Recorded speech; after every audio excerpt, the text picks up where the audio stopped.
you're, looking to expand, looking to grow, looking to improve, function well, this is something that I think is important to go through recognition of, and that's comfort, your own comfort.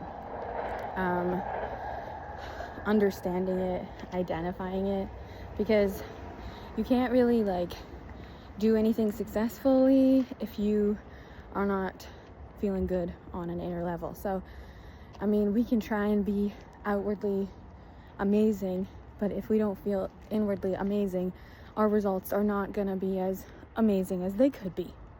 That was a lot of amazing. One time I had this boss that told me he didn't like the word amazing, and I use it all the time. But coming back to that sense of comfort and how we disguise that we're comfortable, or how we overlook our comfort, and kind of why and where that comes from. And I just on a personal level, I realized that it wasn't until I was in my second dating relationship, my second guy, and I was first asked if I was comfortable. And it was he was wondering if I was cold, or if I needed another pillow or something, he noticed, because I was lounging, and maybe he noticed that I was agitated. I'm not sure. It's actually quite interesting because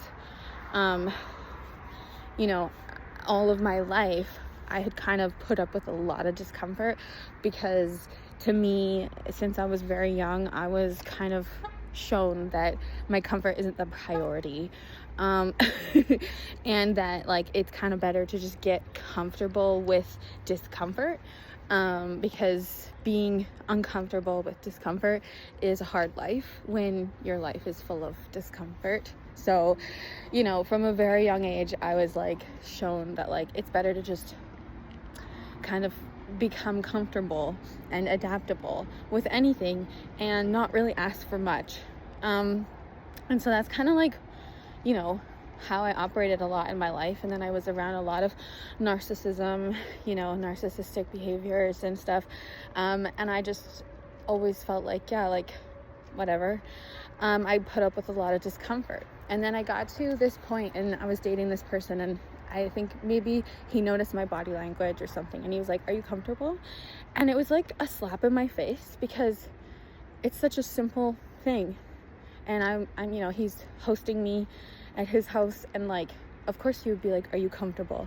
And it just shocked me that I don't think I've ever in my life been asked that question anywhere from anyone, relatives, friends, anyone. Nobody has ever been "Oh, are you comfortable?" And it was this sense of for the first time I could be "Oh, am I? Do I need something? Am I actually putting up with discomfort?" I really had never noticed that ever. How much I had been masking that, and how much that may be affecting everything about my behavior, about my energy level, about my attitude, because of just being uncomfortable and putting up with it and not really asking for anything else. So yeah, that's just something. And I think wherever you are, whether you identify as being neurodivergent, or whether you identify as just being a human being, the multifaceted reality of experience, is that something you get asked from people around you? Do they check if you are comfortable?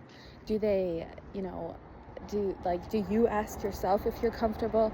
And that right there, I think, is a really important starting point if you're going to be successful anywhere, because we really, and I tell this from experience, you can't get very far if you're not comfortable, because you're stuck in surviving the discomfort.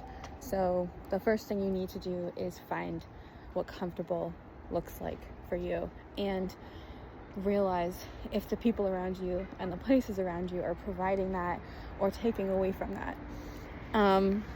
Yeah. Cheers.